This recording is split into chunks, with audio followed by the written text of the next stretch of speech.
નમસ્કાર દર્શક મિત્રો, મહામંથનમાં આપ સૌનું સ્વાગત કરું છું। ગુજરાતીઓને વિદેશ જવાની ખેલચા આમ તો આજની નથી। કેટલાય ક્રાંતિકારીઓ વિદેશમાં અભ્યાસ કરીને દેશની આઝાદીમાં જોડાયા। સમયાંતરે લોકોમાં વિદેશનો મોહ વધતો ગયો। જે તે સમયે અમીર વ્યક્તિઓના સંતાનો જ એ વિદેશમાં અભ્યાસ કરતા હતા। ધીરે ધીરે આપણે ત્યાં કમાણી દેખાણી, ડોલરની ચમકમાં આપણી આંખો અંજાઈ અને સામાન્ય પરિવારના સંતાનો પણ ત્યાં કમાવા માટે જવા લાગ્યા। સ્થિતિ એવી આવી કે મોટાભાગના લોકો અમેરિકા કે કેનેડામાં ભણવાના અને ત્યાં જ ઠરીઠામ થવાના સપનાઓ જોવા લાગ્યા। તમને પણ ખ્યાલ હશે કે ભણવા અહીંથી જતા ઘણા પરિવારો ત્યાં કમાણી કરવા લાગ્યા છે। ડોલરિયા દેશની કમાણીએ ભલભલાને ન્યાય કરી નાખ્યાના દાખલા આજે આપણી સામે છે।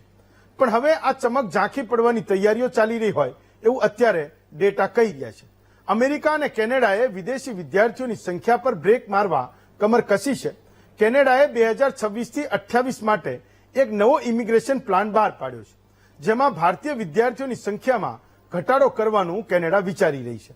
સાથે જ સ્કિલ ટ્રેડ સ્ટ્રીમ પણ એણે બંધ કરી છે। બીજી તરફ અમેરિકામાં પણ એ જ સ્થિતિ આજે જોવાઈ રહી છે। ત્યારે કેનેડામાં કામ કરતા અને પીઆરની રાહ જોઈ રહેલા ગુજરાતીઓને એની કેટલી અસર પડશે? જે ગુજરાતીઓ અમેરિકા કે કેનેડાનું સપનું જોઈ રહ્યા છે એમના માટે હવે વિકલ્પ શું છે? અને એટલા જ કેટલાક આપના સવાલો સાથે આજનું મહામંથન કરીએ।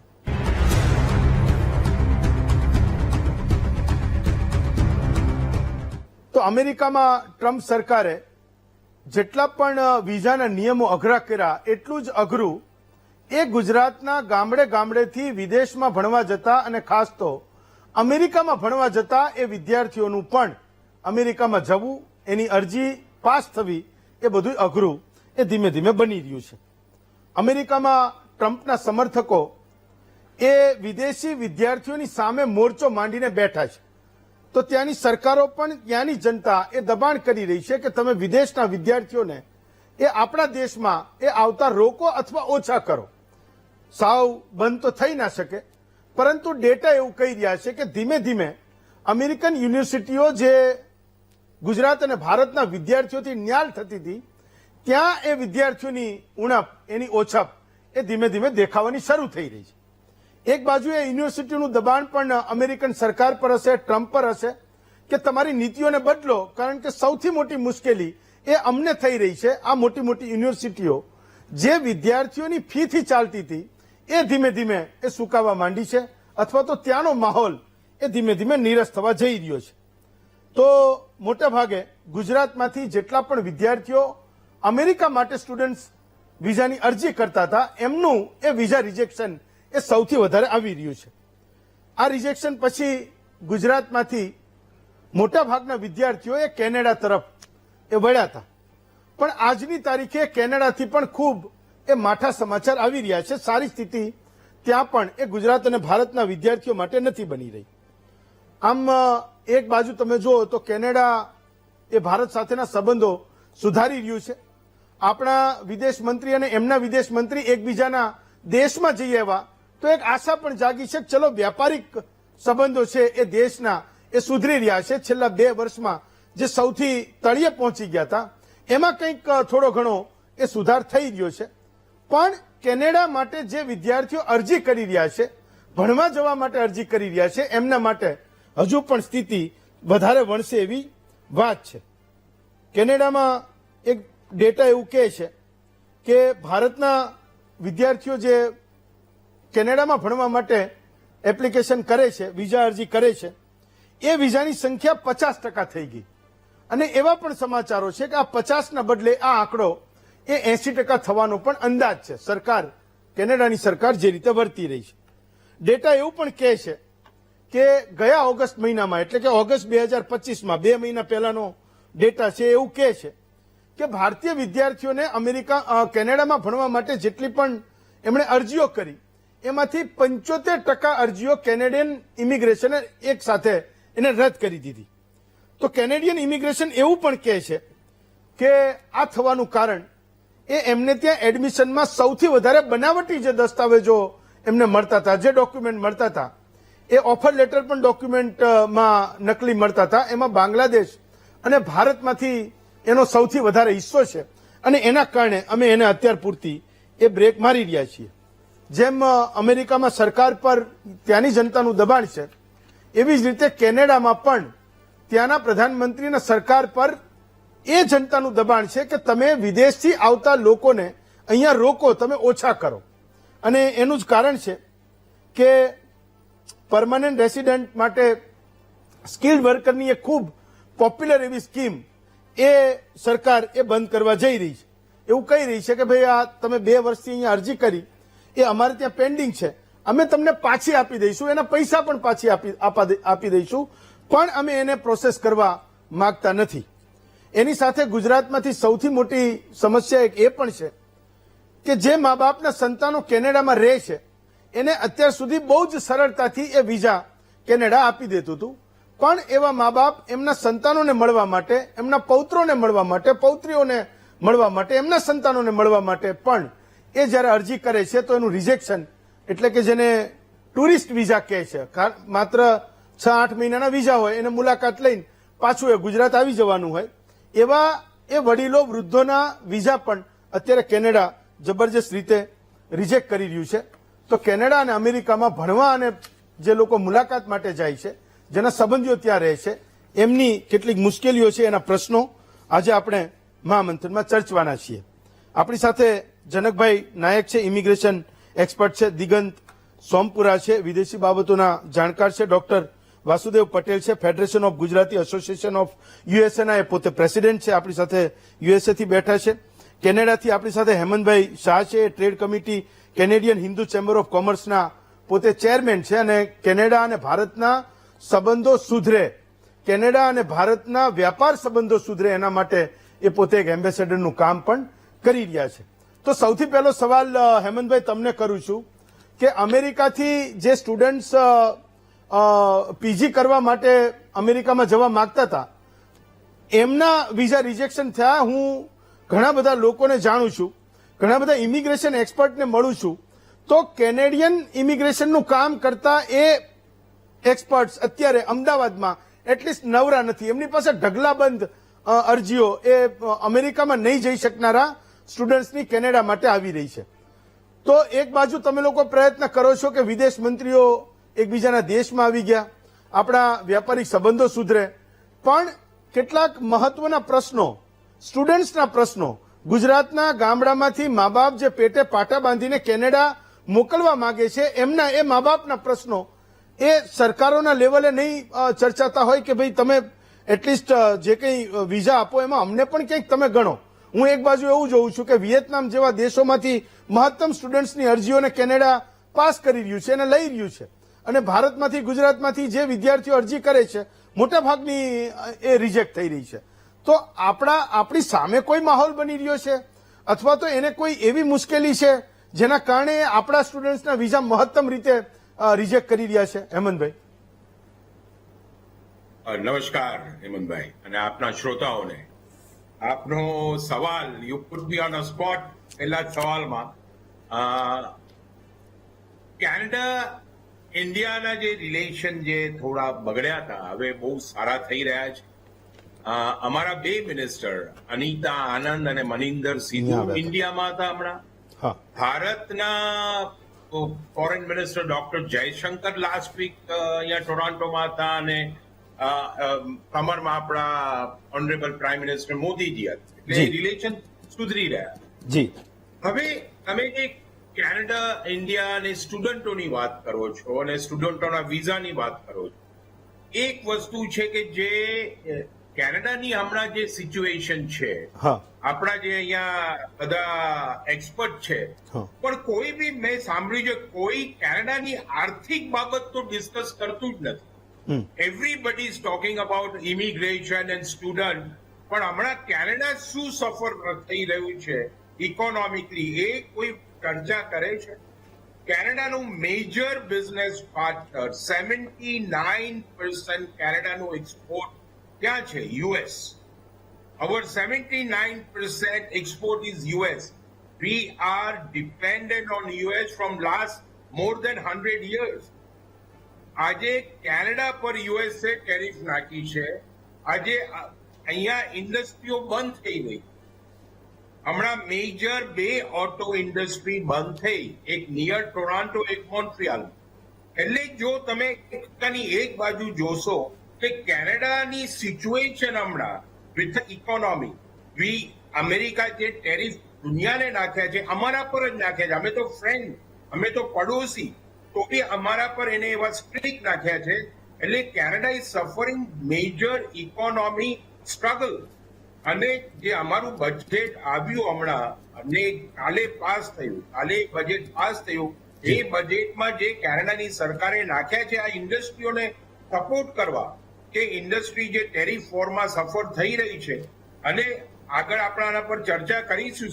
ધેટ્સ અનધર રીઝન કે જે સ્ટુડન્ટ્સ આગળ આવી ગયા, એવું નથી કે એને ઇન્ડિયાથી સ્ટુડન્ટો જોઈતા નથી, પણ જે કેનેડાની આગળની સરકારના જે પ્રધાનમંત્રી હતા એમણે જે અમુક ડિસિઝનો લીધા આજથી 5, 6, 7 વર્ષ આગળ, એ ડિસિઝનો હવે કેનેડાને મોંઘા પડી રહ્યા છે. એટલે કેનેડાની સરકાર હવે ધીરે ધીરે પોતાની રીતે ચેન્જ કરીને વિઝાનું સ્ટ્રીમલાઇન કરી રહી છે. ઓકે. અને એક સાચી વસ્તુ કહું કે આજે જોબ નથી કેનેડામાં ઇન્ડસ્ટ્રીઓ બંધ થઈ રહી છે બીકોઝ ઓફ યુએસ. આજે તમે આવીને ત્યાં જુઓ, બધા જે વાત કરે છે, ફરીથી કહું છું, nobody is talking about Canadian economy and Canadian US trade war and tariff war. We are suffering, industries are getting close down, મોંઘવારી વધી ગઈ છે. એટલે આ એક કારણ છે, પણ એને થોડું સ્ટ્રીમલાઇન કરવા દો. નહીં, નવી સરકારને પોતાની જે આગળની સરકાર હતી એની ભૂલો ખબર પડી છે. અને એટલા જ માટે આગળ બી આપના જ ચેનલ પર મેં કીધું છે થોડો ટાઈમ આપો. ઓકે. કેનેડા આવું છે, જરૂર આવો, પણ થોડો ટાઈમ આપો. ઉતાવળે આંબા ન પાકે ભાઈ. ફાઇન. ઓકે. થોડો ટાઈમ આપો. ઓકે. જનકભાઈ, તો મોટે ભાગે ઇમિગ્રેશનની સલાહ માટે ગુજરાતના ગામડાઓમાંથી તમારી પાસે જે સ્ટુડન્ટ્સ આવતા હશે, તો ઇમિગ્રેશન વાળાને તો હંમેશા એ સારું પિક્ચર દેખાય છે. ઓકે. કારણ કે એણે ખૂબ બધા રિલેશન્સમાં ઇન્વેસ્ટમેન્ટ કર્યું છે, એની એક્સપર્ટાઇઝ છે. તો કોઈ સ્ટુડન્ટ્સને એ નાસીપાસ તો નહીં કરે, જેમ હેમંતભાઈ અત્યારે કહી રહ્યા છે કે ત્યાં જોબ્સ નથી. તો ભાઈ ભણવા જાય છે તો આપણને બધાને ખબર છે કે ત્યાં એને કામ કરવું છે, એને પૈસા કમાવાના છે. અહીંયા જે લોન લીધી છે એ લોનની ભરપાઈ કરવાની છે.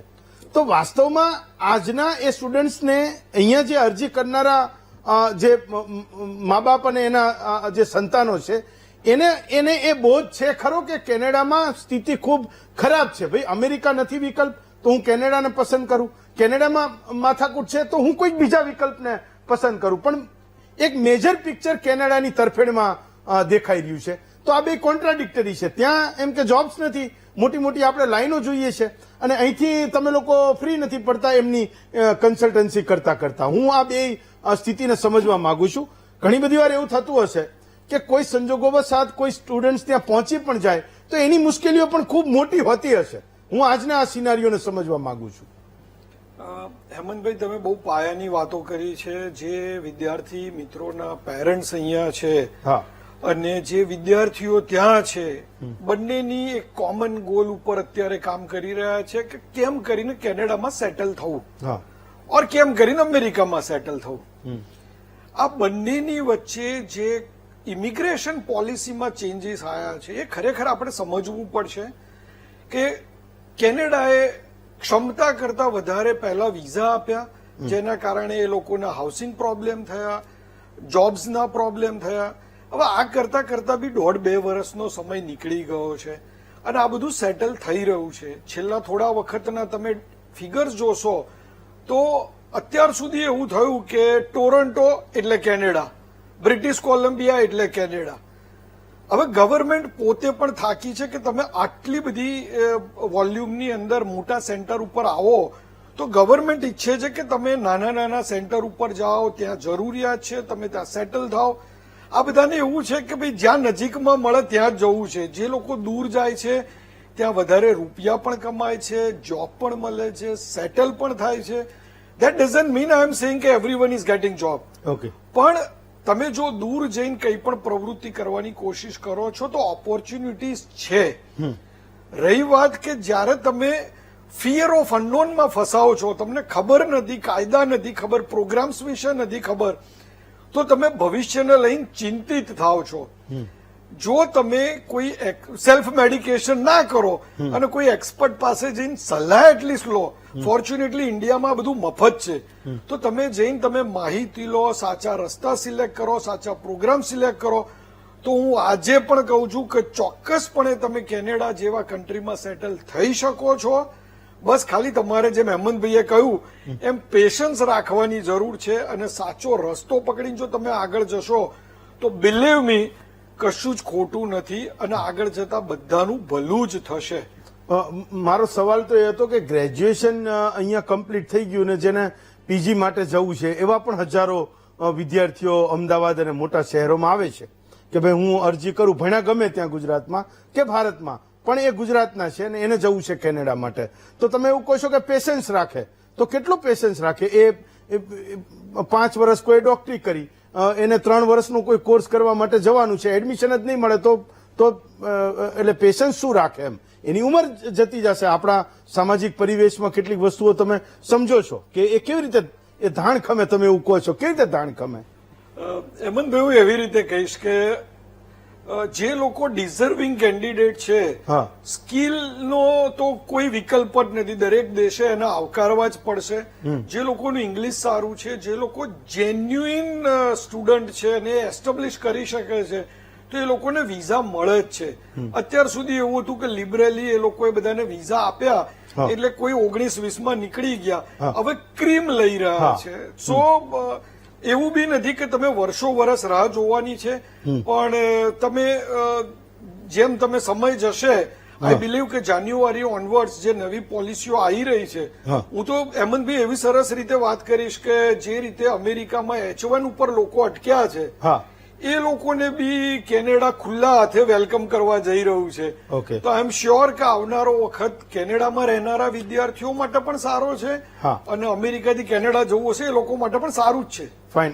વાસુદેવભાઈ, તો એક તો અહીંયા ગુજરાતમાંથી એ પરિસ્થિતિની મે બી કદાચ તમને ખબર હશે કે આજનો અહીંનો સ્ટુડન્ટ જેને અમેરિકા આવવું છે અથવા તો જે લોકો B1 B2 વિઝા મૂકે છે, વિઝિટર વિઝા મૂકે છે, એના માટે સરકાર કે અમેરિકાની સરકાર શું નીતિ છે ને એ આજની તારીખે અહીંયા કોઈ સમજી નથી શકતું.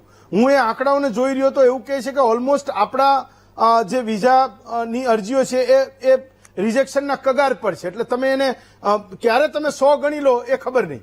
એટલે 100 લોકોએ અરજી કરી તો 80 એ રિજેક્ટ, ખતમ. પેલો કેનેડાની રાહ જોશે. ઘણા બધા લોકો મેં કીધું કે અહીંથી ગુજરાતમાંથી ત્યાં જવા માંગે છે, પણ ટ્રમ્પ સરકારની એ નીતિઓ, એના નિર્ણયો કોઈક રીતે આપણને એ અઘરા પાડી રહ્યા છે. એટલે આ કોઈ વૈશ્વિક રીતે તમને નકારતા હોય ને એ પ્રકારનો માહોલ આ બંને દેશોમાંથી બની રહ્યો છે. ભાઈ નથી જોઈતા તમે લોકો? પહેલા તો વીટીવીના દર્શકોને મારા નમસ્કાર.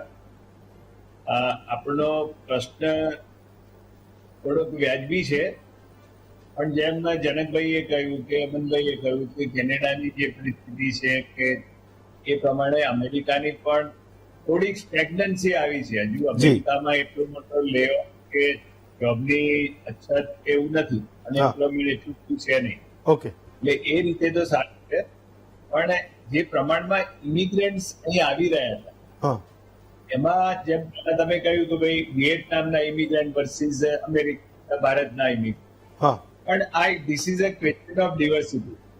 ભાઈ કેનેડાના બહુ ઓછા, વિયેટનામના બહુ ઓછા લોકો અહીંયા આગળ, ભારતના પુષ્કળ છે.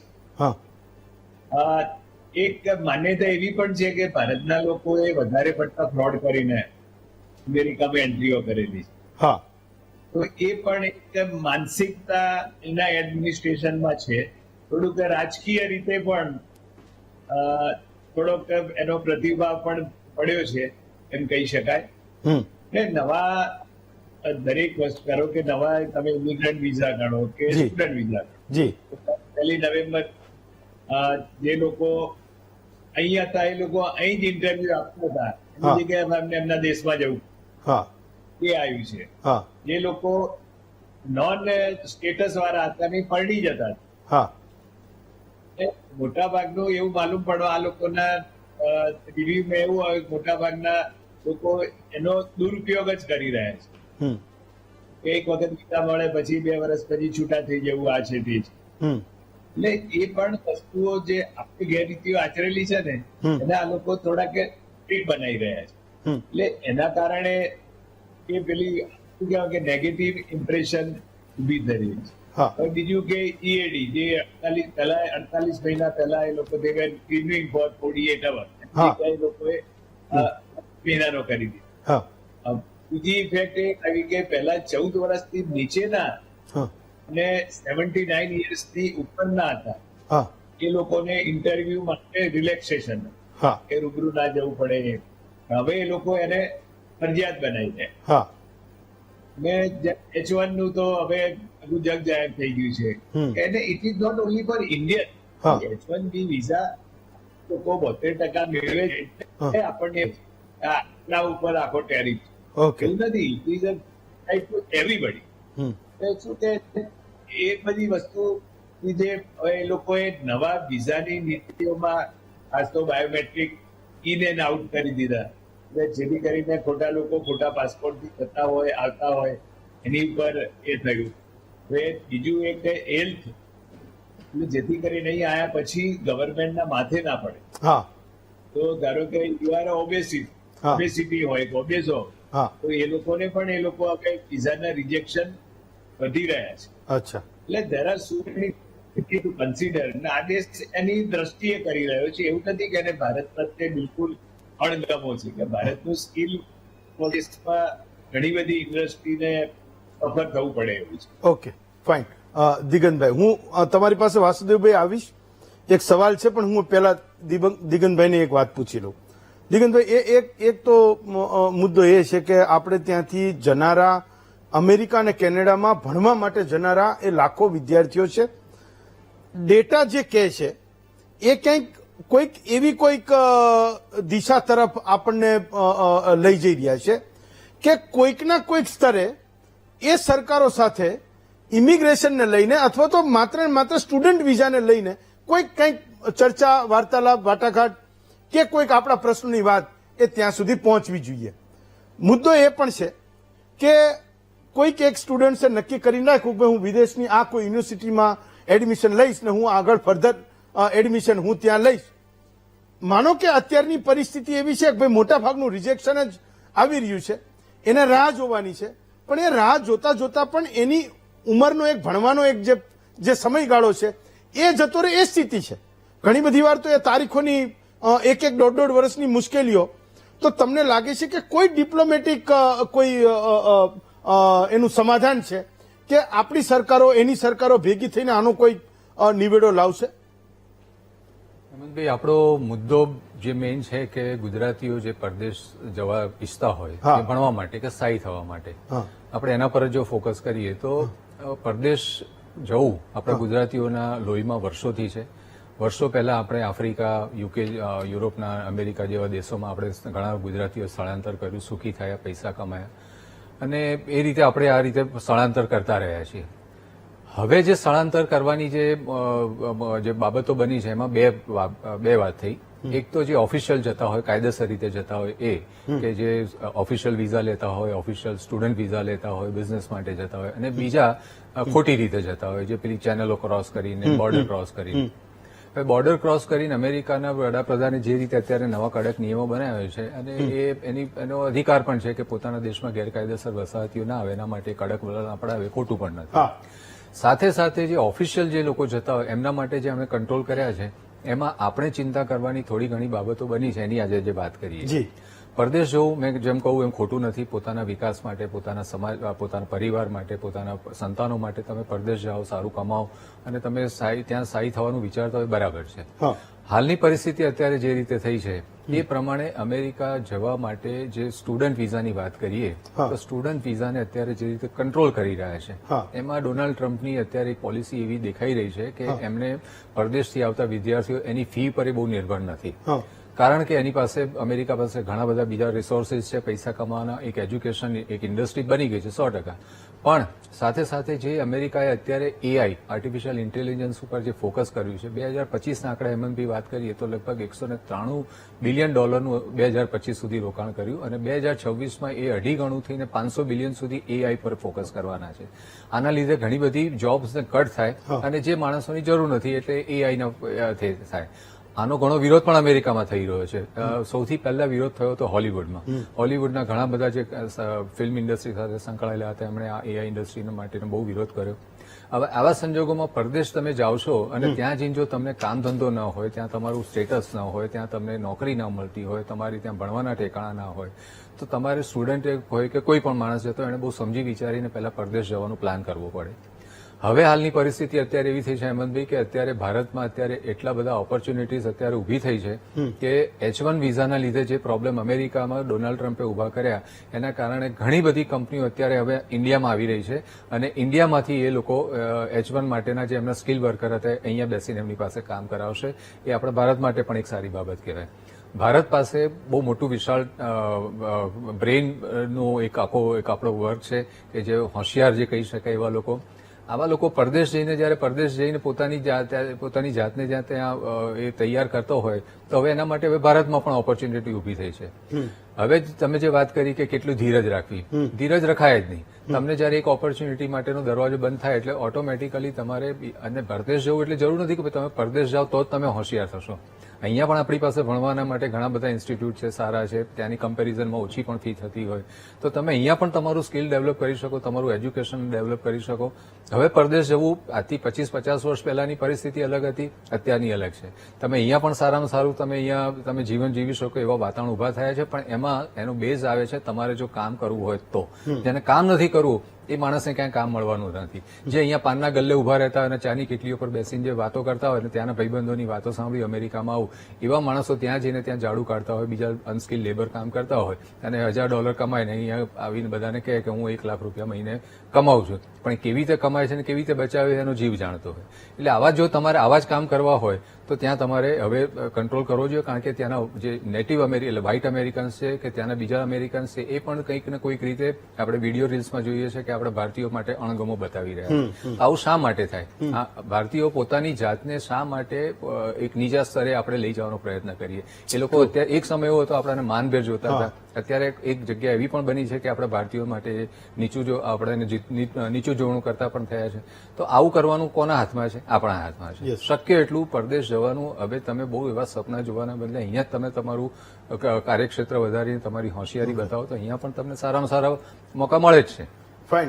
હેમંતભાઈ, દિગંતભાઈએ જે એક વાત કરી, હું કેટલાક વિડીયોઝને જોતો હતો જયારે સ્ટુડન્ટ્સની વાત કરીએ છીએ કે ગુજરાત ભારતમાંથી જનારા એ વિદ્યાર્થીઓ કેનેડામાં એક ટ્રેનનો વિડીયો હતો, એક આપણો સ્ટુડન્ટ ક્યાંક આગળ પગ રાખીને ઉભો હશે અને ત્યાંનો એક નેટિવ કેનેડિયન એને ટોકી રહ્યો હતો અને પછી એ બંને વચ્ચે કંઈક રકઝક થાય છે. તો એ પણ કોઈ છુપું એક કારણ હશે કે ત્યાંની પ્રજા છે એ વિરોધ કરવા માંડી છે કે આપણને લોકોને આપણા વાણી વર્તનના પ્રશ્નો પણ જબરજસ્ત છે, એટલે આપણે જઈને ત્યાં 1 કલાકની $5-10 નોકરી તો કરી લઈએ, પણ અહીંથી જે આપણે રાડો ને ચીચેરીઓ કરીને જઈએ છીએ ને એ અહીંયાની પ્રજાને નથી ગમતું. એ પણ એની સરકારોને પુશ કરતી હોય, દબાણ કરતી હોય, ભાઈ બંધ કરો, આ બધું તમે ઓછું કરો. હેમંતભાઈ, સૌથી પહેલા તમને એ કહીશ, મને લગભગ હવે 51 વર્ષ પૂરા થયા કેનેડામાં. મેં ક્યારે આવું જે એન્ટી ઇમિગ્રેશન રેલી છે ને મેં જિંદગીમાં જોઈ નથી. હમણાં 6 મહિનાથી જે ચાલી રહ્યું છે ને મારું હૃદય રડી પડે છે. અમે લોકો અહીંયા કર્યું ક્યારે આનું કારણ શું છે? કારણ કે જે આપણે ઇન્ડિયાથી આવ્યા છીએ, આ કેનેડા એવી કન્ટ્રી જે તમને કલ્ચર કરવા દે છે, પણ આપણે સિવિક સેન્સ ભૂલી ગયા. જે તમે એક વિડીયોની વાત કરી એના કરતા દરરોજ એટલા વિડીયો આવી રહ્યા છે કે ગણપતિ હતું તો અહીંયાના લેકમાં જઈને ગણપતિ વિસર્જનમાં કર્યું. આ અહીંયા એન્વાયરમેન્ટ લેકમાં ન કરાય. અમે લોકો બી ગણપતિ હિન્દુ સમાજમાં કરીએ છીએ, એક નાનો પોન્ડ બનાવીએ છીએ, એમાં વિસર્જન કરીએ, પણ બધા લેકમાં ગયા. દિવાળી વખતે આ વખતે એવા ફટાકડા ફૂટ્યા કે 2 જણાના ઘર બળી ગયા. અમેરિકામાં બી એવું થયું. પણ આપણે એ સમજતા નથી કે તમે સિવિક સેન્સ ભૂલી જાઓ છો. અને આ જે મેઇન સ્ટ્રીમ કેનેડિયન છે એ લોકો હવે થાક્યા છે. એટલે હવે એ લોકો બી એ લોકોનો દેશ છે ભાઈ. તમે આજે હું તમને એક જ દાખલો આપું. હું અહીંયા ગ્રોસરી સ્ટોરમાં એટલે કેનેડિયન સ્ટોરમાં જાઉં છું. ત્યાં આપણા છોકરાઓ છોકરીઓ કામ કરે છે. No, you are in a Canadian store. You better speak in English. They start speaking in a mother tongue. અને બાજુમાં જે ગોરો હોય છે એ વિચારે કે કોના માટે વાત કરી રહ્યા છે, એને તો કઈ આપણી ભાષા સમજ Insult નથી જેવું પડતી. લાગે. એટલે ત્યાં ડિસ્ક્રિમિનેશન ઉભું થાય કે એ મારા માટે વાત કરી રહ્યા છે. હવે એ આપણે એ લોકોના મેનેજર, ગોરા મેનેજર એમને સમજાવે છે કે ભાઈ આ ના કરો, પણ એ નથી માનતા. એટલે જે મેઇન વસ્તુ જે સિવિક સેન્સની છે ને, જો એ સિવિક સેન્સના હિસાબે આ પ્રોબ્લેમ ઉભો થઈ રહ્યો છે આપણને. અને એક બીજી વસ્તુ છે કે આગળ જનકભાઈએ કીધું, વાસુદેવભાઈએ કીધું, આપણને શોર્ટકટ બહુ કરવા છે ને. તમે કીધું કે કેટલું પેશન્ટ રાખીએ. પેશન્ટ રાખવાનું તમારે IELTS માં તમારે શોર્ટકટ કરવા છે. મેં એવા 10 લાખમાં વિદ્યાર્થીઓ જોયા પાસ છે કે થવું they can't type the email also. They can't speak English also. બોલે કે you come, I come. And they end here in Canada because of the fraud documents. એ હવે Canadian government has realized, Canadian જે businesses have realized. કારણ કે આમાં જે genuine માણસો તમે જે કહો છો ને, જે પીટી કર્યું છે, જેને કર્યું છે, એ જેન્યુઅન સ્ટુડન્ટ સફર થાય છે. ફાઇન. અને કેનેડિયન ગવર્મેન્ટે જે હમણાં 50 થી 60 સ્કીલ કાઢી છે, એમાં ખાસ હેલ્થ કેરમાં એ તો ઇન્વાઇટ કરે છે સામેથી. પણ આ જે ખોટા ડોક્યુમેન્ટ વાળાને ફ્રોડ જે કરે છે ને, એમાંથી જેન્યુઅન સ્ટુડન્ટો સફર થાય છે. ફાઇન. વાસુદેવભાઈ, તો અમેરિકા તો આવડો મોટો દેશ છે, એનો વિસ્તાર ભારત કરતા 3-4 ગણો મોટો છે. એટલા બધા લોકોની એને જરૂર પડે. અને મેં કીધું એમ કે અહીંથી ભણવાના નામે જનારા અથવા તો ભણવા જનારા એ વિદ્યાર્થીઓ લોન ઉતારવા માટે, દેવું ઉતારવા માટે જબરજસ્ત મહેનત કરે છે. તો આ એટલે સરકારને એ બોધ પણ રહેતો હશે કે ભાઈ ભારતને બંધ કર્યું, સાથે સાથે એવા ડેવલપ નેશન જે ઘણા બધા છે ત્યાંથી એ સ્ટુડન્ટ્સને રોકી રહ્યા છે. તો આ બધું તમને મોંઘું નથી પડતું ત્યાં?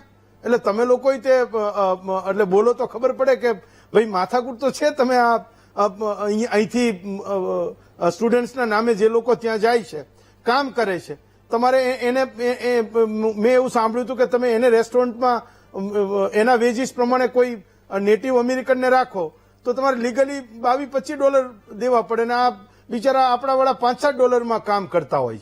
તો આ બધું તમને મોંઘું નહીં પડતું હોય જ્યારે સરકાર કોઈ એવી નીતિ બનાવે કે મારે મહત્તમ વિદ્યાર્થીઓને રોકવા છે? ના, તમારી વાત બિલકુલ સાચી છે, હું સાથે સંમત છું. કે પહેલા તો એક વસ્તુ એ વિચારવી જોઈએ કે જ્યારે તમે સ્ટુડન્ટ વિઝા ઉપર એપ્લિકેશન કરો છો ત્યારે એવું કહેવામાં નથી આવ્યું કે અહીં આવીને તમે જોબ કરો ને તમારી જે કઈ લોન હોય એ માંગેલા ઉછીના જે રીતે નહીં આયા એ ડેટ પૂરી કરો, એવું કોઈ કાયદો છે નહીં. વધારે વધારે સારા હોશિયાર છોકરાઓને, મહેનતુ છોકરાઓને 20 hours a week જોબ આપી શકાય એવું અણલિખિત કોઈ એવો લખેલો કાયદો નથી. બધી યુનિવર્સિટી હવે મદદ કરે છે. પણ તમે એમ વિચારતા હોય કે હું ત્યાંથી 25 કે 50 લાખની લોન લઈને આવ્યો છું, દર વર્ષે દર મહિને અમુક લાખ પાછા મોકલું, ફૂલ ટાઈમ જોબ કરું, આ કરું, તે કરું, ભણવામાં ધ્યાન ના આપું. અત્યારે આ વખતે મોટામાં મોટું ટર્મ એડમિનિસ્ટ્રેશનનું એ હતું કે જો તમે આની જોબ કરતા પકડાયા આઉટ ઓફ યુનિવર્સિટી તો યુ વિલ બી ડિપોર્ટેડ. અને એક વસ્તુ તો એ તો છે કે આવતો સ્ટુડન્ટ, અહીં આવતો સ્ટુડન્ટ ક્યારેય એવી આશા નથી રાખતો. કદાચ 5% કે મેક્સિમમ 7-8% લોકો પાછા જવાના વિચારથી આવે છે. મેક્સિમમ લોકો અહીંયા આગળ રોકાઈ જવાના વિચારથી આવે છે.